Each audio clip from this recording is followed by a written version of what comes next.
motherfucker. What's good with y'all, my peoples? We in the place to be. Look, man, appreciate y'all for being here, tapping in with me. We're about to go over this thing with Willie D. All right, OG Willie D. He be coming with the thing, and look, he ain't letting this case go, and this is what I appreciate about him so much, man. They ain't letting this Nolan Wells case die out. All right, we gotta keep our foot on it. Keep our foot on it. Keep our foot on it. Gas, no brakes. All right, because what they trying to do, what it looks like, they trying to cover some things up. All right, that's just my opinion. It looks like they trying to. So let's get into what Willie D talking about, because you know what I'm saying? He talking about some good stuff. Let's see. This is my first time watching this, all right? What's up, family? Everybody keeps... Hold on. Let me fix the audio for y'all real quick. Got y'all. Keeps talking about examining Nolan Wells' phone. Let's go. But what if investigators are looking in the wrong direction? What... Look, man, at the end of the day, it's night, all right? At the end of the day, it's night. And they playing games, bro. This shouldn't be that difficult. Let's get into it, man. If the investigators actually investigated, you know what I'm saying? Nolan is the person who died. If you really want to reconstruct what happened during his final hours, shouldn't you also be looking at the people who was with him when he allegedly disappeared, or the people who last saw him? You know, anybody who may have contacted the authorities. Because you know, a lot of times when people are involved in crimes, they will contact the authorities to kind of snoop around and volunteer information just to see what type of feedback they'll get, right? Shouldn't they not leave one stone unturned? Shouldn't they just be really looking at everybody, including the judge?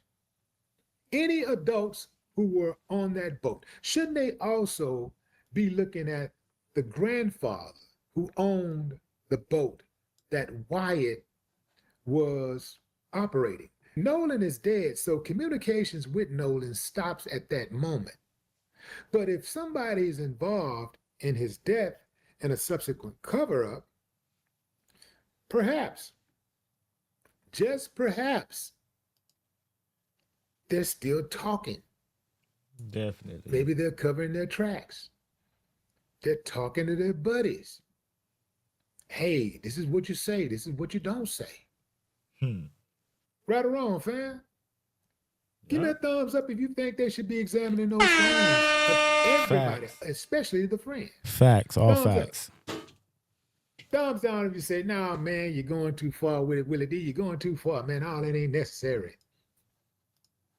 I'll give you a few moments to think about it. Okay, time's up.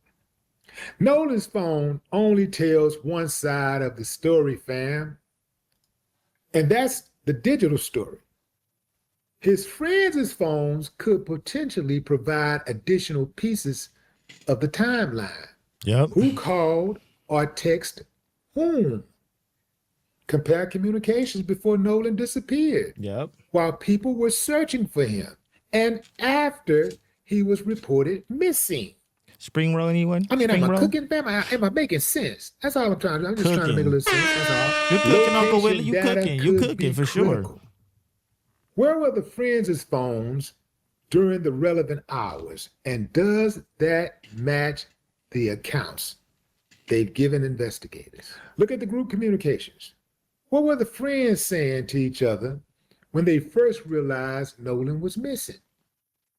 The timing matters more than the content sometimes. For example, a call at 10:15 versus 12:15 could change how investigators understand the sequence of events. Compare digital evidence against the statements. If someone says, I was here at this time, available location, photo, message, or call data may help corroborate or challenge their recollection. Deleted data isn't automatically suspicious. People routinely delete messages and content, but forensic recovery could potentially establish what was deleted and when, if investigators have lawful access. So let's not single out one friend, right? Let's not single out one friend, because I think if we single out one friend, we might let some other friends off the hook who might potentially be guilty. Yeah. I say don't single out one friend based on one internet suspicion. If multiple people were with Nolan during the relevant period, investigators should follow the evidence consistently. That means everybody is a suspect. Everybody. That means everybody's a suspect. Not just the friends on the boat. Grandpa. Yeah. Yeah. The people on the Seato call. Hey, did they release all of the information? Hey, we're thankful for the information that we have because, hey, that's going to be big down the line. It's big right now, but it could come in evidence. It should come into evidence. Everybody's a suspect.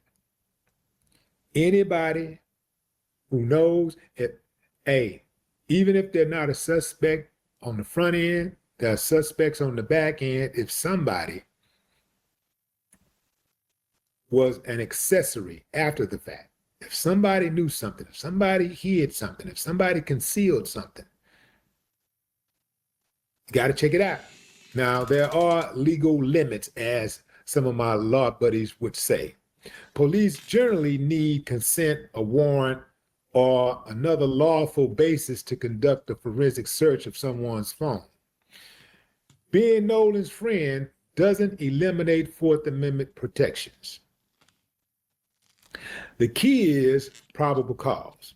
If investigators develop evidence supporting a warrant for a particular device, that's when the contents of that phone could become extremely important.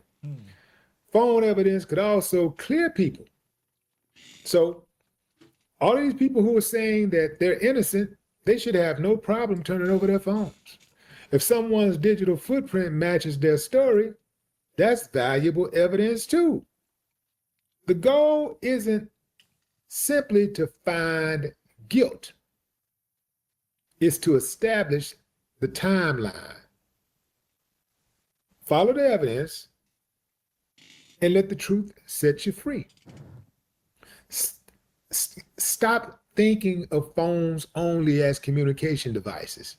Depending on the device and available data, phones can contain location history, photos, videos, timestamps, app activity, and other information that could help reconstruct events. If you're trying to figure out what happened to one person in the group, don't just examine the phone of the person who can't explain what happened. You know, they say dead man can't talk. Examine the phones of the people who can explain what happened. You cooking. That's a fucking dude. They've been able to collab a story, collaborate, right? They've been able to do interviews, raise money. Who the fuck is guilty? Well, who the fuck is innocent? Who the fuck is innocent? And they have this much motion. No type of legal hassle. And then when the parents want to know what happened, they want to attack the parents and get her fired from her job. Make that make sense, gang. Now she's under investigation for wanting to know what happened to her kid. All right, gang. I'm just saying he cooking. He cooking. Examine well, the Lord, phones baby. of the living. Follow the evidence. And where legally justified, examine the digital trail of the people who can. Yeah. Don't that sound plausible, fam? Isn't that reasonable?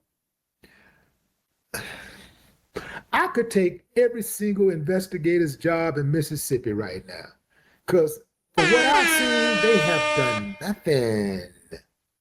They seem very incompetent to me. Facts. I ain't even went to school for none of this. This is common sense. I'm just talking common sense.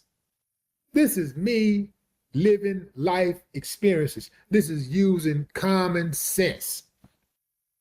And many of you have expressed the same thing.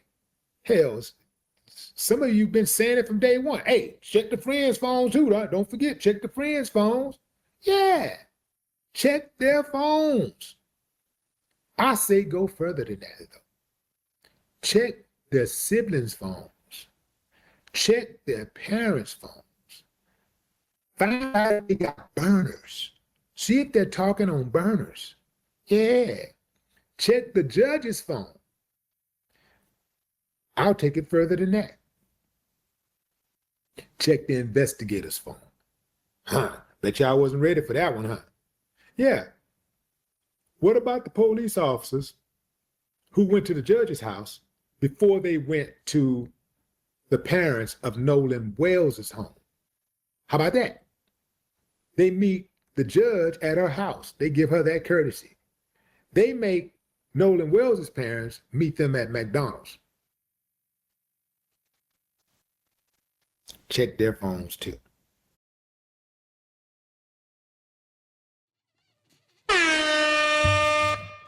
Y'all don't see nothing fishy about all this shit?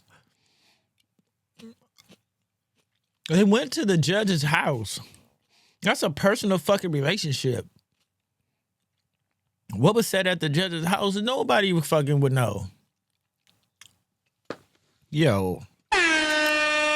This is the mafia, bro. This is the mob, bro. What? Welcome to Mafia, Mississippi, nigga. Check everybody. Check the phones, check the computers, check the tablets, check the surveillance footage, check everything. I'm telling you, somebody or something saw exactly what happened to Nolan. They know what they doing. They know what they up to. And it's sad to see it. And if we sit here as people, especially people that's bigger than me with bigger platforms, don't say anything, shame on you. It's not political for you to speak out for justice. It's not being a lefty. It's not being a righty. It's not none of that. I think we all should be able to have the same equal protection under the law. And if not, then just say that the law is only for one group of people and not everybody. Let's just be honest at this point, because we all can see what's going on. In these cases, Nolan Wells, Carmelo Anthony, and so on, down the list, so many different names I can name. We don't even need slavery no more as a do you see what's going on? It's not fair. It's not a level play. We don't even need to bring up slavery at this point because it's still happening. And now you have your Brandon Tatums and your Larry Elders that come out and tell us we're wrong. Your Stephen A. Smiths that get upset when they get called out for acting the way that they act. Don't get upset with us. Be upset with yourself. You don't like the skin you're in, and that's not our problem. However, you found a way to manipulate the skin you're in by working for the adversary. And, you know, as long as you do and say what they want you to say, it only pushes their agenda. And it makes it look like what they are saying is authentic, caring, loving, and only the truth. Most of us know that to be all lies, malarkey, a fallacy that you all want to believe because you all want to be someone that you will never be. They're never going to accept you. No matter how many of us you snitch on, no matter how many times you quote unquote sell out, they will never accept you.